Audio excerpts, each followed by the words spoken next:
Welcome to CCK Live. My name is Nicholas Briggs. I'm an accredited VA practitioner here at Chisholm, and Kilpatrick. And today I'm joined by fellow accredited agents Michelle DeTore and Frank Padula. And today we're going to be breaking down VA disability benefits questionnaires. So first, what is a DBQ? DBQ is a downloadable form created for veterans' use in the evaluation process for their disability benefits claims.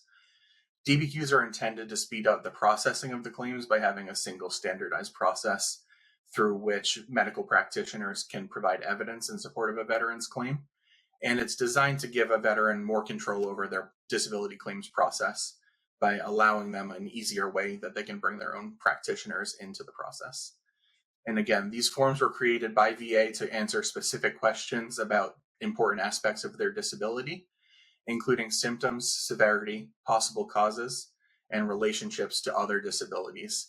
And these are the exact sorts of questions that VA wants answers to because it aids them in both determining whether or not service connection is warranted and what the proper rating for the disability should be once service connection is granted. So with that in mind, Frank, could you tell us a bit more about how DBQs work?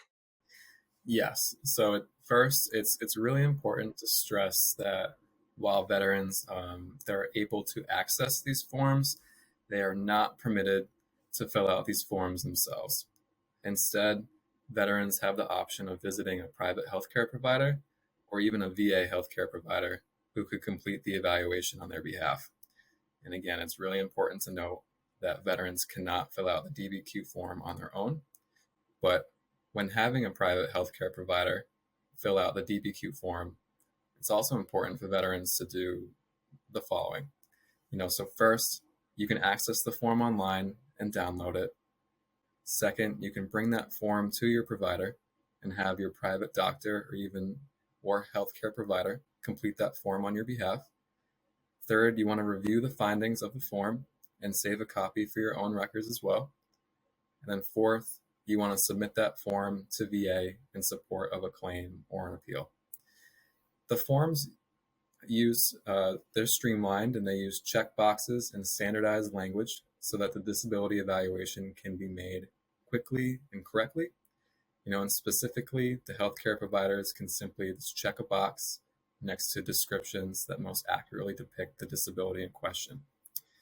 And you can use the DBQ forms also provides veterans with an improved means to submit medical evidence to support their claims. And when completing the forms, it's important for veterans to just be honest about their symptoms in order to ensure that all documentation accurately reflects the level of impairment caused by the claimed disability. Great. Thanks for that, Frank. And Michelle, turning to you, could you tell us a bit more about which specific conditions are covered by the different DBQs? Yeah. So one way or another, almost every condition is covered by a DBQ. So right now there's about 70 different disability benefits questionnaires that you can find on VA's website. So there are ones that are condition specific. So some of them are very specific to a certain condition, like there's a PTSD one, there's an arthritis one, there's a prostate cancer one. Some of them are going to be more generic, like there's other mental disorders one. There are ones like heart conditions or kidney conditions where it's not for the specific condition, but it's the overall umbrella of heart issues or kidney issues, and your condition will fall under there. A lot of them will say for the doctor to check off what the actual condition is under the umbrella of the general like heart exam one or the kidney one. So it does break it down a little bit more granular as you go through it. But for the most part, if it's not covered, so if it's not specific or covered under the umbrella of one of those other ones, what they'll end up doing is giving you what we call a general medical examination, which is supposed to be kind of an umbrella to cover all the ones that aren't specifically listed in there. So a good example is if you have generalized anxiety disorder, there could be a couple different disability benefits questionnaires, but you're going to usually get the other mental health disorders questionnaire.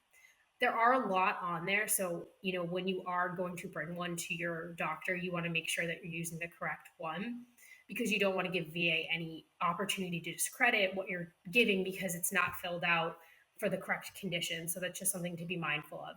And if you're not seeing your condition on there, then usually you want to default to the general medical one. There are some conditions not covered by DBQs. A lot of times it's, prisoner of war examinations. Sometimes you see Cold War injury residuals or initial examinations for PTSD. When we say there's no specific exam for Cold War residuals, it's because they usually will send you to an examination for what that residual is. You'll see that with a lot of residuals. It's, they're not going to say, here's your traumatic brain injury residuals. They're going to say, your residuals are migraines. Here's a migraine examination. And it's because they want to be making sure that they're using the correct criteria for that condition. And that condition itself is rateable under its own diagnostic code and has its own disability benefits questionnaire. So that's kind of why you won't see examinations really for residuals.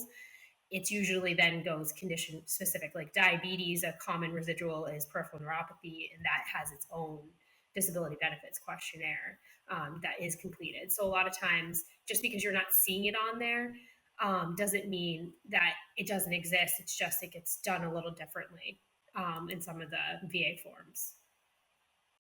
Yeah, exactly like Michelle mentioned. There are going to be certain circumstances where there are these additional residuals. They have their own forms. They're being considered. And oftentimes examiners will complete 2, 3, 4 sets of the DBQs all at the same time to make sure they're addressing all of your symptoms.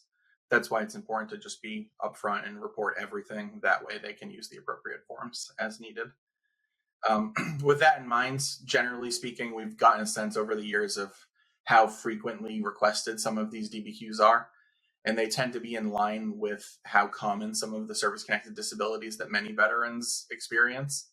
So, for example, hearing loss and tinnitus is generally the most requested DBQ online, as many veterans suffered acoustic trauma in service and have some form of hearing loss or tinnitus due to service.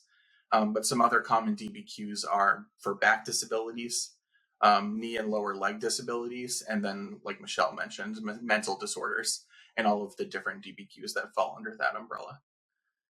So with that in mind, it's important to know where you can find these DBQ forms because it hasn't always been the easiest to locate them. Unfortunately, VA provided them online with their own public-facing website for a long time. But around the time that the COVID-19 pandemic started and without prior notice, VA abruptly removed all public-facing versions of DBQs from its website. So at that point, veterans lost that resource. They were no longer able to just pull them whenever they wanted. And there was no guarantee that if they looked online, they would get the correct form, all because the public-facing websites were shut down. Luckily, this has changed as a result of the 2020 National Defense Authorization Act. And as a result of that act, the forms are now available again on VA's website. And again, this is important because making these forms publicly available and accessible gives veterans both more insight into the examination portion of their claims and gives them a means through which they can get their private providers to provide VA with the information they need to decide their claims. Obviously, VA provides these forms themselves on their website, but Frank, are there any other places that veterans might be able to find these forms? Yes. So as Nick previously mentioned, VA did remove these forms in the past. They did this because VA believed it had sufficiently expanded its own capacity to conduct these VA examinations.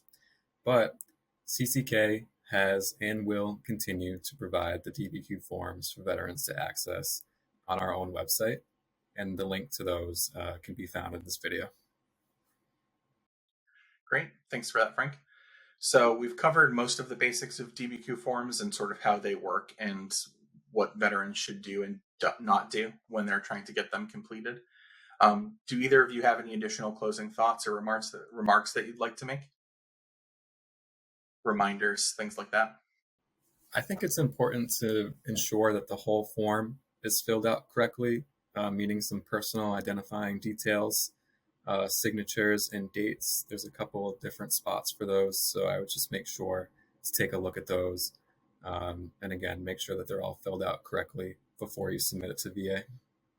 I love to use these to help counter VA examinations. So I always tell veterans that I'm working with that, if you can have your specialist fill out, if it's, a back condition, have your orthopedic doctor. If it's your psych condition, have your psychiatric treating doctor, because it's a lot easier to counter sometimes, showing that a specialist completed this. And it's also really nice if they've been treating you for a while to say, well, you saw this examiner for 30 minutes and this doctor is a specialist in their field and has been treating you for X amount of years. So that's usually some advice that I do give to some clients that we work with. Great. Thank you both. And one final reminder, like we mentioned up top, these forms are meant to be filled out by medical providers. Although the veteran's ultimately going to be providing a lot of the information themselves as they answer their medical provider's questions, these are meant to be filled out by doctors so that VA can then weigh the evidence against their own VA examinations.